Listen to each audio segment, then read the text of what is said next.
আচ্ছা, বাংলাদেশ দল যখন খেলতে নামলো শুরুটা খুব ভালো শুরু করছিল, ঠিক আছে, কিন্তু এই হালার পুত্রা যখন শান্ত আউট হয়ে গেল, শান্ত আউট হওয়ার পরে 7টা উইকেট গেছে মাত্র 5 রানের জন্য, মানে 5 রান করতে পারেনি, তার ভিতরে 7টা উইকেট চলে গেছে, ঠিক আছে।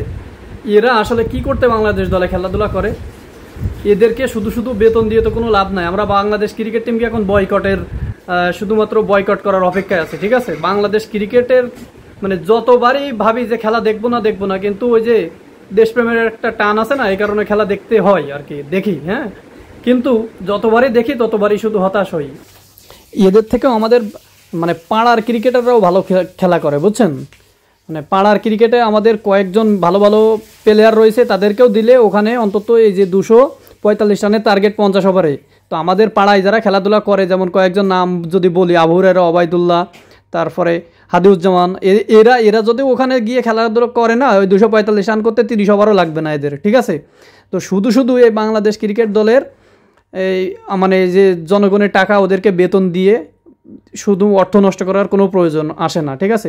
এদের কি কারণে যে জাতীয় দলে রাখে আমি আমার মাথায় আসে না। লিটন কুমার দাস, এই লিটন কুমার দাস গত 1 বছর ধরে ওর কোনো রান নেই, কোনো ইনিংসে কোনো একটা 50 পর্যন্ত নাই।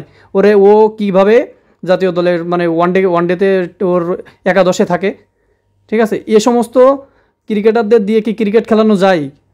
ঠিক আছে, মানে মাথা পুরো গরম হয়ে যায়, ঠিক আছে, কি বলবো আর। যাই হোক, এখন এদের পেছনে শুধু টাকা খরচ করে কি লাভ বলেন তো?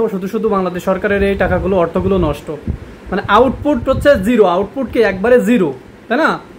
তো এদের পিছনে টাকা খরচ করে কোনো লাভ নেই। আমরা সবাই বাংলাদেশ ক্রিকেট এখন থেকে আর দেখবো না, সেই ঐক্যবদ্ধ হব এবং বাংলাদেশ ক্রিকেটকে কি বয়কট করব, তাই না? বাংলাদেশ ক্রিকেটে আমাদের এই জনগণের টাকাগুলো দিয়ে, ওদেরকে টাকা দিয়ে কোনো লাভ নেই। আমরা চাই বাংলাদেশ ক্রিকেট এখন থেকে আর খেলা দেখবো না, ক্রিকেট খেলা দেখবো না, এই ক্রিকেটটাই বাংলাদেশ থেকে বাতিল করে দেওয়া হোক। এখন বর্তমানে বাংলাদেশের ফুটবলটা অনেক জনপ্রিয় হয়ে যাচ্ছে, দিন দিন ভালো ভালো প্লেয়ার ফুটবলে চলে আসছে, এই কারণে ফুটবল মানুষ দেখতেছে।